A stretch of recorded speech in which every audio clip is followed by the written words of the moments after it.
Welcome to The Awakening, Black Women United. I am your host, Sherry Dani.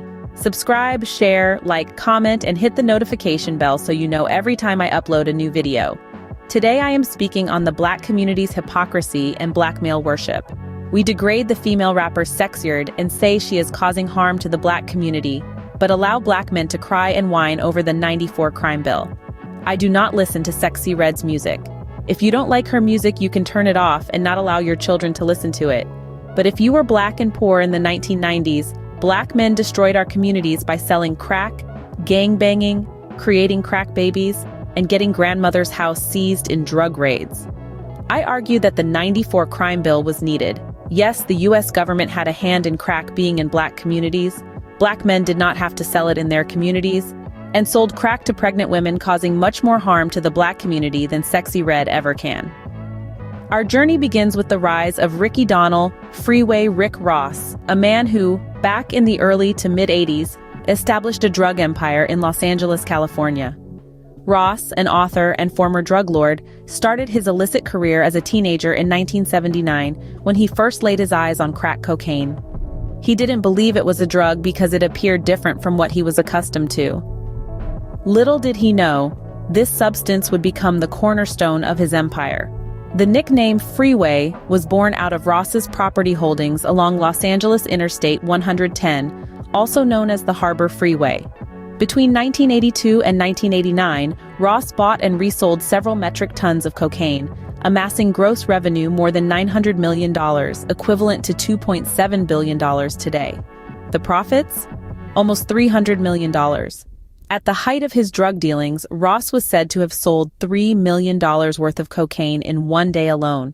He exported several tons of cocaine to New York, Ohio, Pennsylvania, and elsewhere, making over $500 million between 1983 and 1984.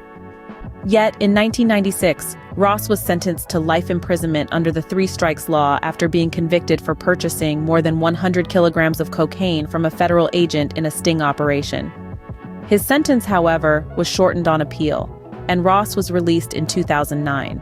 Now contrast Ross's story with the criticism faced by Sexxy Red, a woman chastised for her lyrics and dress. The hypocrisy is glaring, isn't it? Here we have a man who, by his actions, created a generation of crack babies, causing immeasurable harm to the community. Yet, he is allowed to criticize the 1994 crime bill by Bill Clinton and Joe Biden, while a woman expressing herself through music faces backlash. So what does this tell us? It shows a deeply ingrained hypocrisy within the Black community, a hypocrisy that allows us to criticize a woman for her choices while turning a blind eye to the actions of men who've caused far greater harm.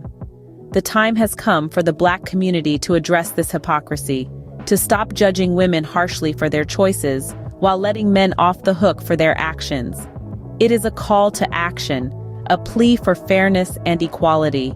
It is a demand to hold everyone accountable for their actions, irrespective of their gender. Now let's watch this clip to get a better understanding. For only then...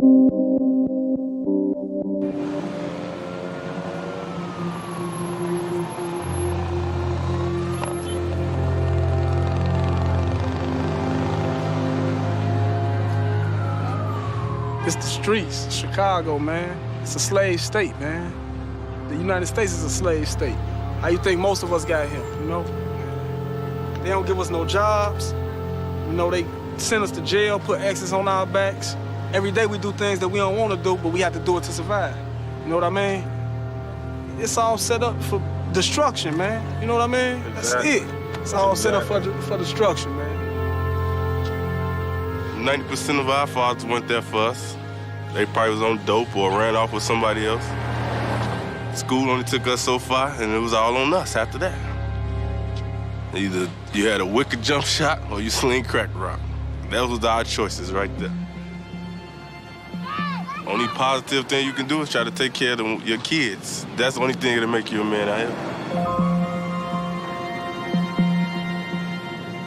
You know, we live in an era where most of us die young, so we learned to really, really enjoy that little time that we got here with each other, but we never will know when we leaving. One group has to be at the bottom, and we were just that chosen group. I mean, look at the neighborhood. This the hood. You know what I'm saying? Like an ant farm, ant hill. People going to work, coming home. People raising their kids, cutting their grass. You know what I'm saying? We're a society within societies here. Not It ain't at fair at all. all. It ain't fair It was at all. never fair. It was never fair to our ancestors, man. It was never fair. I don't get it twisted. I don't sell no drugs. You know, I got a job, but you know what I'm saying? I make it look real easy. Aha. You know what I'm talking about? We make it look real easy over here. You know what I'm saying? For Ain't sure. nothing, you know, there ain't nothing to it. You know what I'm saying? But to do it. So let it be what it is. Let it be what it be. The area is too bad out here. The area is too bad. There's too much shooting. They just killed 3 people over here on Cole last night. It's on the TV. Cole is right here. And there was some shooting last night that my granddaughter had to call the police. But they're shooting over here all the time. And most of the time, the police don't come over here. They catch you coming out your house or going in your house and stuff.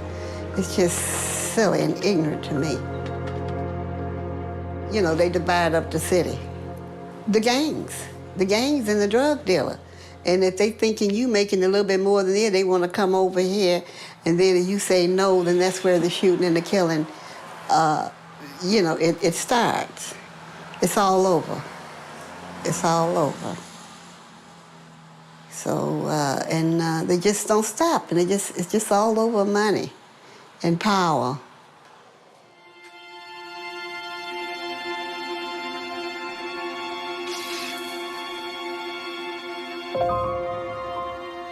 There's only 2 things that'll happen to a young man that decides that he wants to be a drug dealer. He's going to prison, or he's going to the graveyard. Those are his only 2 options. There's not another option. It was horrific to sit in a courtroom and hear my son portrayed as this gangster kingpin. I asked my husband at least 4 or 5 times, what did he say? Did he say 42 years? Did he say 42 years? For only then can we truly say that we have evolved as a society. This has been The Awakening, Black Women United. I am your host, Sherry Danny. Subscribe, share, like, comment, and hit the notification bell so you know every time I upload a new video. Today, I'm speaking on the Black community's hypocrisy and Black male worship. We degrade the female rapper Sexxy and say she is causing harm to the Black community, but allow Black men to cry and whine over the '94 crime bill. I do not listen to Sexxy Red's music. If you don't like her music, you can turn it off and not allow your children to listen to it. But if you were Black and poor in the 1990s, Black men destroyed our communities by selling crack, gangbanging, creating crack babies, and getting grandmother's house seized in drug raids. I argue that the '94 crime bill was needed. Yes, the US government had a hand in crack being in Black communities. Black men did not have to sell it in their communities, and sold crack to pregnant women, causing much more harm to the Black community than Sexxy Red ever can.